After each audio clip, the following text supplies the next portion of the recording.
जति राति पनि हिँड्न सकिन्छ कि राम्रो हुन्छ है कोही कोही मान्छे त त्यस्तो मान्छे छैन आज मेरो चाहिँ खाना रेडी भइसक्यो यहाँ चाहिँ खाना हेलो गाइस नमस्ते लाग्छ थाफुला अनि welcome back to my another new blog आज मेरो ब्लग चाहिँ आज राति सुरु हुँदैछ गाइस राति म चाहिँ कामबाट फर्केको कि आज चाहिँ राति कस्तो चिसो चिसो रहेछ कि चिसो चिसो अरू बेला त राति पनि यस्तो तातो कस्तो गर्मी हुन्थ्यो नि त आज जस्तो कस्तो मिठो चिसो आइरहेको थियो हावा पनि चिसो आइरहेको छ गाइस सजाएर बसेर कति बजी 11 बज्दैछ यार 11 बज्दैछ अनि आज हिँड्दैछु यहाँ कामबाट फर्केको गाइस अनि के भन्छ आज एम्बापेको म्याच हुँदै थियो उता तल लिस्बनमा सके कि क्या हो मान्छेहरू त माथि आउँदैछ अहिले तल गएर हजुरहरूले भन्दैछ सक्यो कि सकेन भनेर म्याच कस्तो मिठो वेदर कि आज त मैले जानेर यो आज त छाडेको छु आज त के भएको वेदर आजभन्दा हिजो अस्ति त आम्मामा राति पनि यति भत्भत हिजो पनि त हल्का चिसो थियो के भन्नु अघिल्लो दिन त ओ माई यस्तो धेरै गर्मी थियो ओके वेदरको पनि केही भर छैन घर के हुन्छ हेर्नु अहिले हावा आएर पुरा त्यो छालहरू आइरहेको युरोपको बेस्ट पार्ट भनेर चाहिँ मलाई के लाग्छ भने गाइस यहाँ जति राति पनि हिँड्न सकिन्छ कि जति रातभरि पनि बाहिरै बसे नि सेफ छ कि एकदम केटाकेटी जोसुकैले होस् 11-12 नर्मली कहिलेको त म 1-2 बजे नि हिँडिरहेको हुन्छु कि राति बाटोतिर तर त्यस्तो केही डर हुँदैन कि गाइस यतातिर अनि लाइक चाहिँ के आइरहेछ साउन्ड पनि मैले यो माइक्रो हेडसेट युज गरिरहेको छु तर अहिले साउन्ड कस्तो आइरहेको छ त्यहाँ म्याच भइरहेको छ मैले त्यहाँ गएर हेर्छु अहिले गाइस पोर्चुगल गएर पोर्चुगल त आउट भइसक्यो एम्बापेको म्याच फ्रान्स र मोरोक्कोको म्याच हुँदैछ के हो आज त मान्छे छैन र स्टेडियममा कौन है ये लोग कहाँ से आते हैं पोर्चुगलले हारेपछि त मान्छे साह्रै कम खाइसक्छ मजा आउँछ है त हेर्छु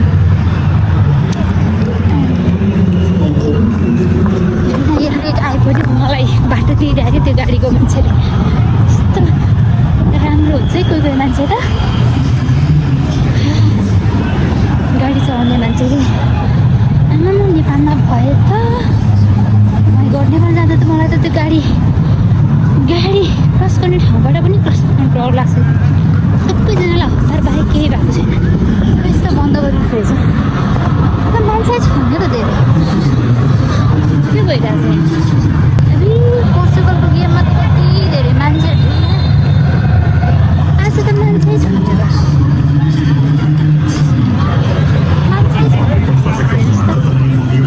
खाली गेमहरूमै के भन्छ मोरोक्को फ्रान्सले 2 गोल हाल्छ A questão de Marrocos ter estar realmente na luta. O que eles já o treinador nos diz neste aspecto falávamos muito do Griezmann conseguir ser o terceiro médio. कस्तो मान्छे छैन आज फ्रान्स र मोरोक्कोको गेममा त मान्छे छैन रहेछ त्यो पनि म लास्टमा आइपुगेँ 90 मिनट भइसकेको छ +7 मिनट चलिरहेको रहेछ तर एम्बापेले फ्रान्सले 2 goal हाल्नेछ guys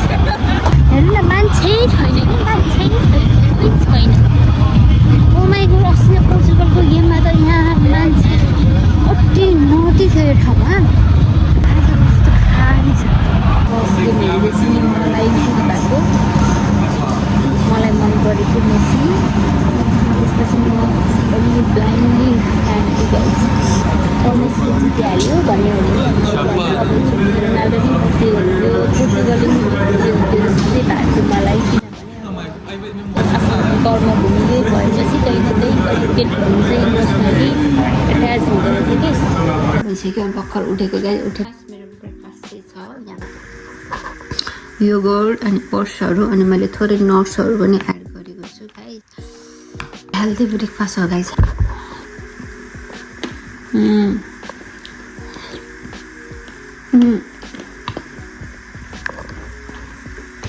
healthy and one of my favorite breakfast in your life.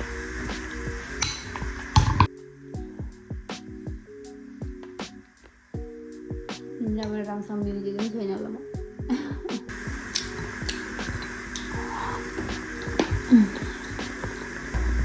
So good, guys, so good.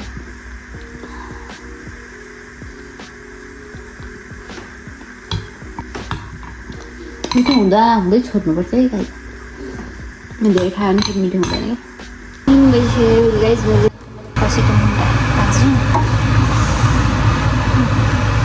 चाहिँ अस्ति मैले दिदीकोबाट ल्याएको खसीको मुन्टा हो सिम्पल तरिकाले बनाएको छु मैले के हालेको छ यहाँ लसुन र खुर्सानी बाहेक अनि नुन बाहेक यस्तो बास्ना आयो लसुन हालेको छ नि त अनि यहाँ छ मासुहरू चाहिँ मासु पाक्दैछ मासु गाइस यस्तो गर्मी छ पनि तातो पानी खान छोड्दिनँ त्यो फर्सीको मुन्टा खान चाहिँ साह्रो मिठो कि गाइस तर यो खिलाउन पनि धेरै टाइम लाग्ने मासु पाक्दैछ अहिले टर्कीको मासु यता चाहिँ घिउ बटरको मैले घिउ बनाउँदैछु गाइस नेपालबाट ल्याएको घिउ चाहिँ मेरो सक्यो कि गाइस त्यही भएर चाहिँ मैले बटरको घिउ बनाउँदैछु घिउको लुक चाहिँ यस्तो भएछ यता चाहिँ यो मासु पनि खानु मेरो चाहिँ खाना रेडी भइसक्यो यहाँ टर्कीको लेग पिस छ यो डल्ले खोर्सानी काँक्रो भइहाल्यो यो चाहिँ मुलाको अचार म आफैले बनाएको होममेड मुलाको अचार गाइस अनि यो छ फर्सीको मुन्टा यो चाहिँ मलाई दिदीले पठाइदिनु फर्सीको मुन्टा अनि यहाँ छ मासुको ग्रेभी मसँग यो भातको टपमा चाहिँ मैले ऊ पनि हालेको छु कि घिउ मैले अघि घिउ बनाएको घिउ पनि खाएर यहाँ सुरु गर्छु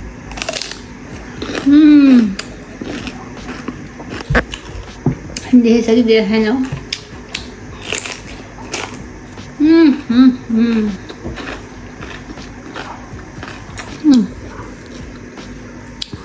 मुन्टै खान्छु पहिला कस्तो हुन्छ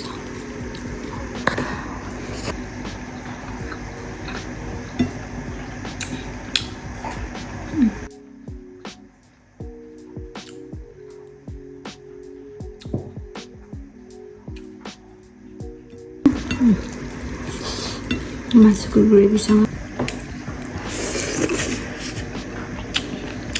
डल्ले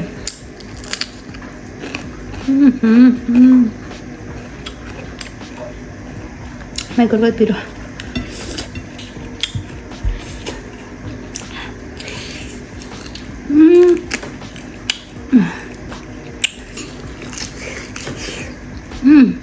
म चाहिँ अहिले जाँदैछु सुपर मार्केटमा घरमा सामानहरू पनि सकिरहेको थियो अनि छुट्टीको दिनमा त गाइस म त बिरामी नै पर्छु हो छुट्टीको दिनमा त सुतेको हुन्छ बिहान उठ्दै आधी दिन जान्छ उठेपछि फेरि 24 घन्टा मोबाइलमा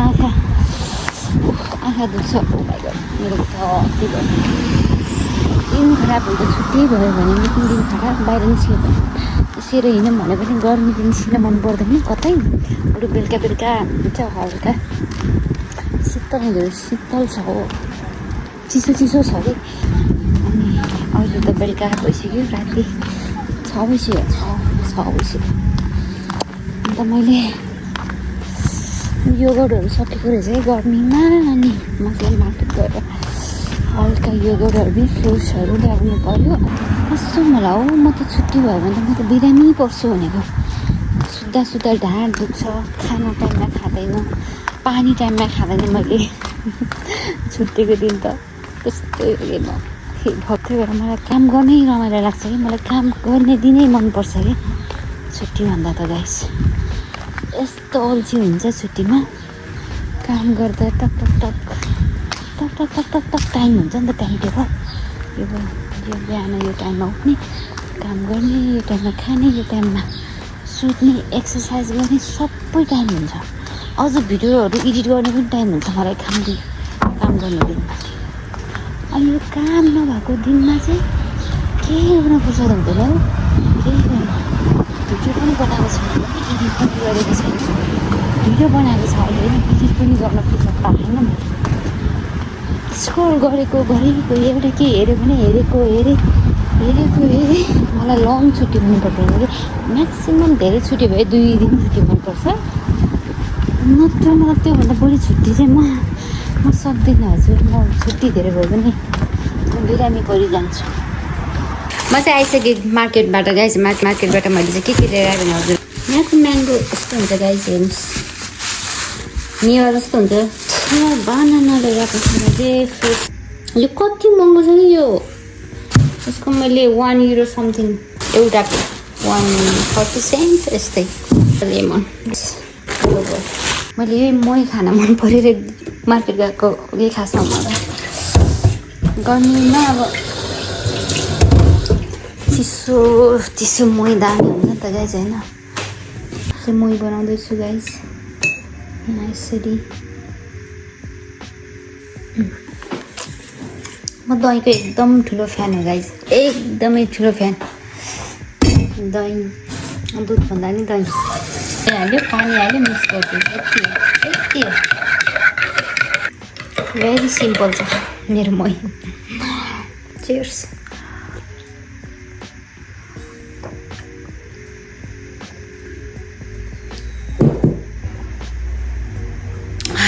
वाउ यहाँ हाफ लिटरभन्दा बढी अट्छ कि यसमा पानी ओके गाइस यति भन्दा मैले आजको ब्लग चाहिँ यहीँ इन गर्नुपर्ने हुन्छ गाइस यतिखेरसम्म हेरिदिनु भएकोमा हजुर सबैजनालाई thank you so much guys यदि नयाँ हुनुहुन्छ भने please like comment and subscribe पनि गर्नु नबिर्सिनु होला है त अनि सधैँ चाहिँ स्वस्थ रहनु व्यस्त रहनु अनि मस्त रहनु बाई बाई